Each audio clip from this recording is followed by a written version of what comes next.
On va s'intéresser maintenant à une conséquence de tout ce qu'on vient de raconter, c'est ce qu'on appelle le théorème de Coulomb.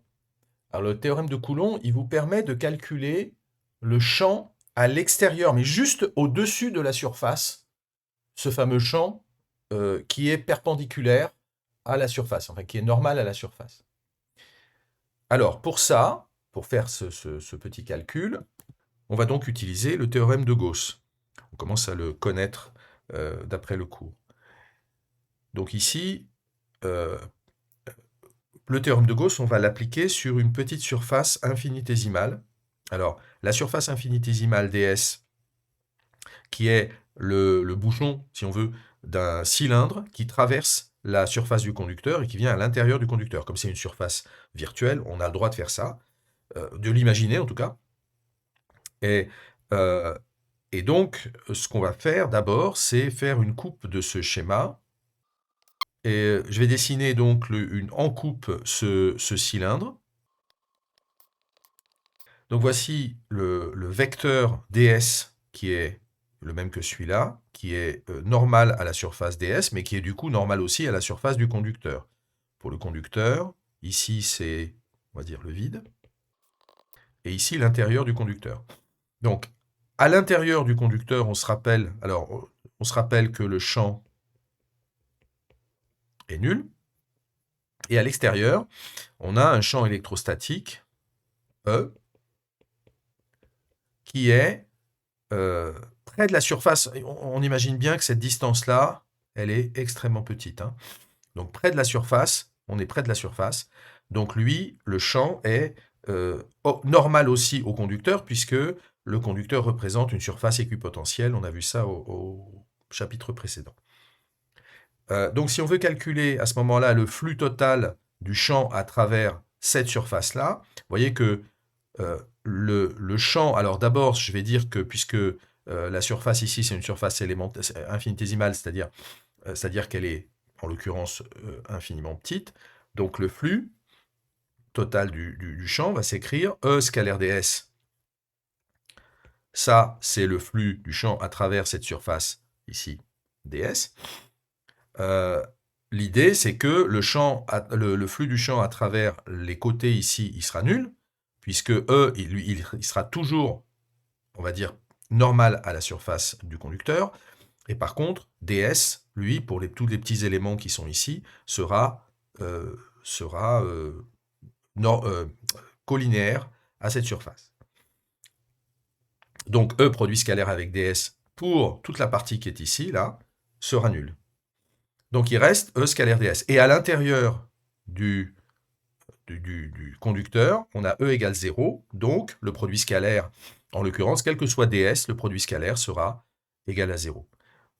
Du coup, E scalaire ds, c'est aussi égal à E ds, parce que les deux E et ds sont collinéaires, tous les deux normaux à la surface du conducteur.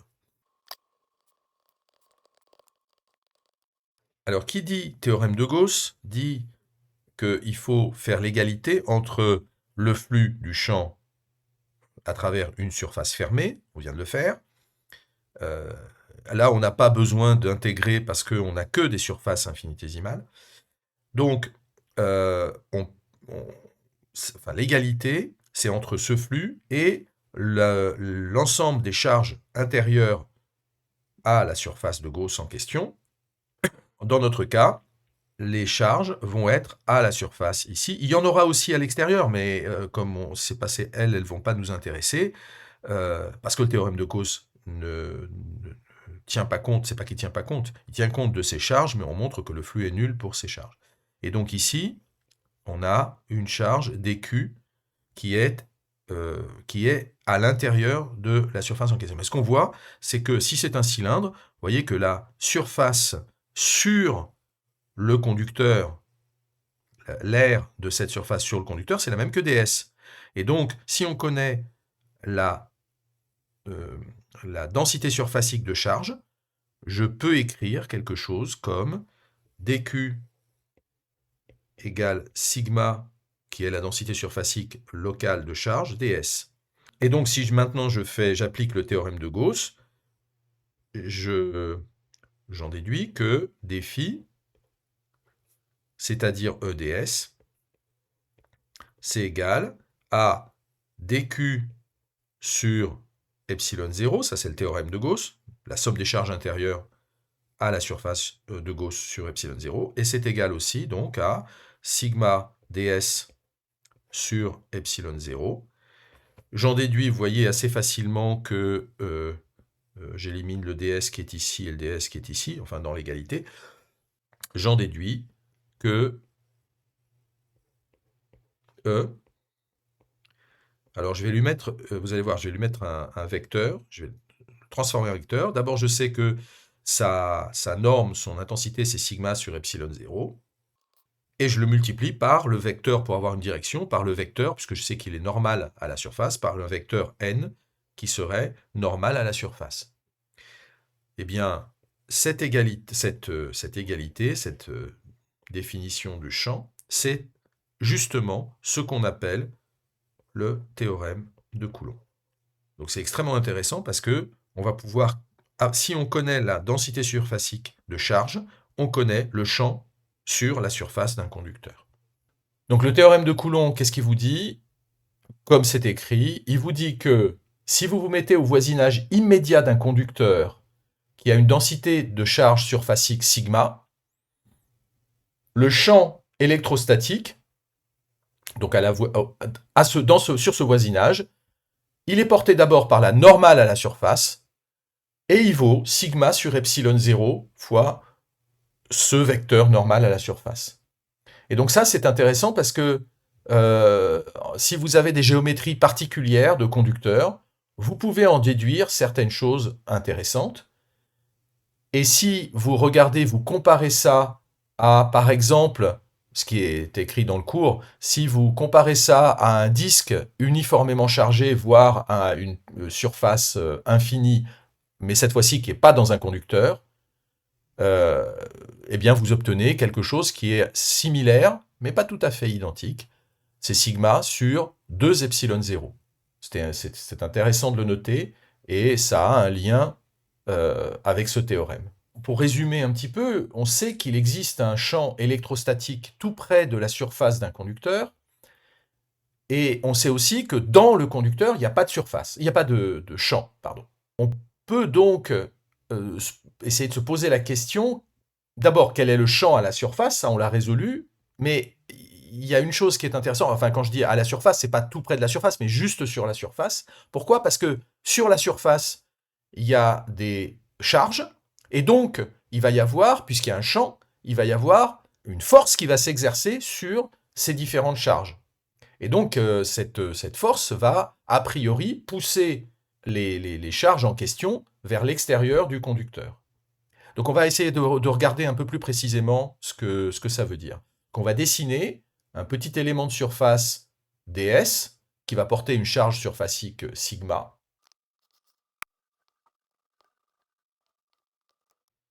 Et donc je vais considérer, vous voyez, ds d'une part, et deux points m et m' qui sont de part et d'autre de cette surface infinitésimale ds. Toujours pareil, je prends le schéma en coupe pour mon conducteur. Alors, je vais faire un schéma peut-être un petit peu plus grand. Les points M et M' sont vraiment infiniment voisins de ds. Alors, faisons le schéma un peu grossi à la loupe.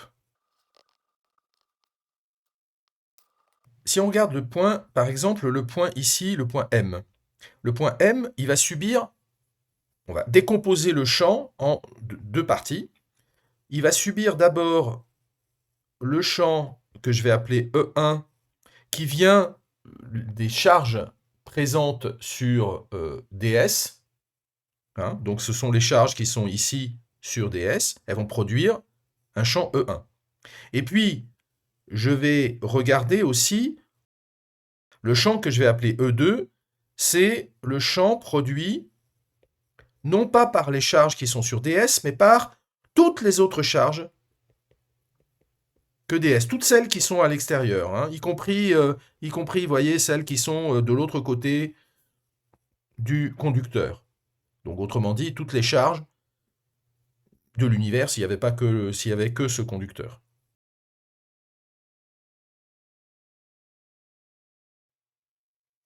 Et donc, on va faire le même genre de schéma, le même genre de choses sur le point M'. C'est-à-dire que je vais avoir E'1. Donc, E'1, c'est comme d'habitude, comme celui-là, le champ qui est produit par les charges qui sont ici. Et E'2, et vous allez comprendre un petit peu plus tard, je vais le mettre ici. Ici, c'est E'2, qui est le champ produit donc par toutes les autres charges qui sont sur la surface du conducteur, hein, toutes celles qui sont là, mais cette fois-ci au point M'. C'est un peu compliqué, mon schéma est un petit peu chargé, j'en suis désolé. Alors maintenant, on va raisonner un petit peu sur ces charges. Alors déjà, le raisonnement va porter sur les champs qui sont E2 et E'2. Alors déjà, je peux écrire un truc, c'est que, vous voyez, comme E2 et E'2 sont produits par l'ensemble de toutes les charges qui sont à l'extérieur, là, eh ben, forcément, E2 égale E'2. Il faut arriver à s'en convaincre, tout simplement parce que E2 et E'2 sont infiniment proches l'un de l'autre et qui sont produits par toutes ces charges qui sont ici, qui peuvent être relativement plus éloignées des points M et M'. Ça, c'est une première chose. À l'intérieur du conducteur, d'autre part, eh bien, vous pouvez écrire que E'1 plus E'2, c'est égal à 0, puisque le champ à l'intérieur du conducteur est nul.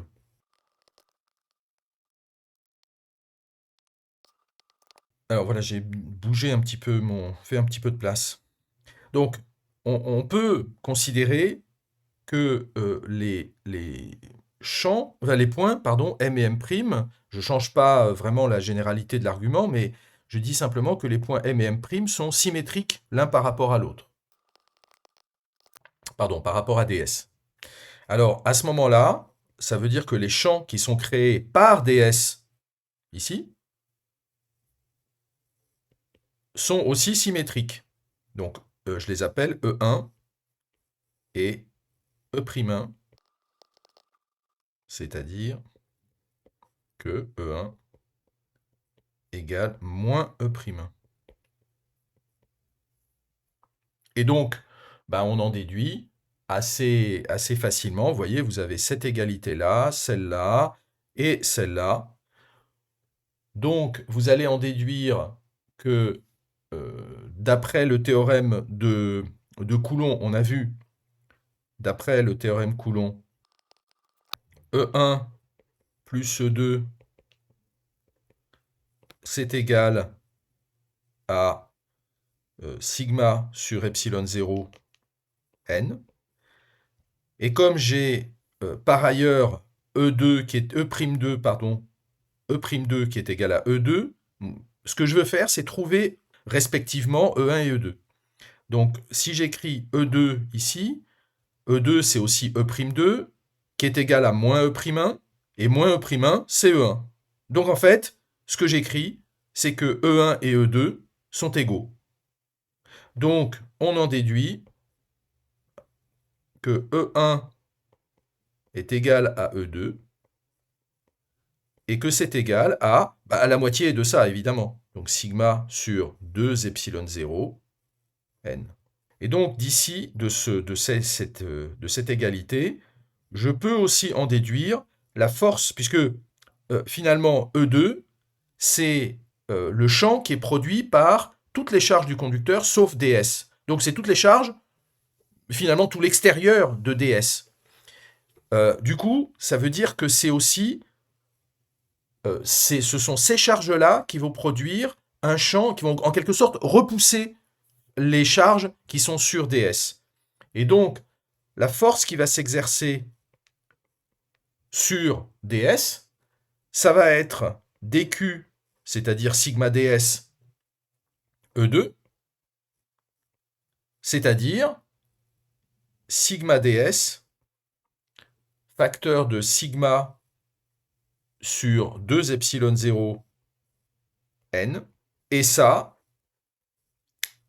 ben, vous voyez que on peut l'écrire, df, qui va être égal à sigma 2 sur 2 epsilon 0 ds fois le vecteur n. Ça, c'est super intéressant aussi. Pourquoi? Parce que qu'est-ce que c'est qu'une force divisée par une surface? Ça s'appelle une pression. Et donc, si je prends df, la norme de df, que je divise par ds, la surface de mon petit élément ici, ça va me donner une pression, et vous voyez que la pression va être égale à sigma 2, sigma 2 sur 2 epsilon 0. df sur ds, donc ça va être tout simplement sigma 2 sur 2 epsilon 0. C'est une pression, et c'est ce qu'on appelle la pression électrostatique. Alors cette pression électrostatique, il ne faut pas imaginer qu'elle est toute petite.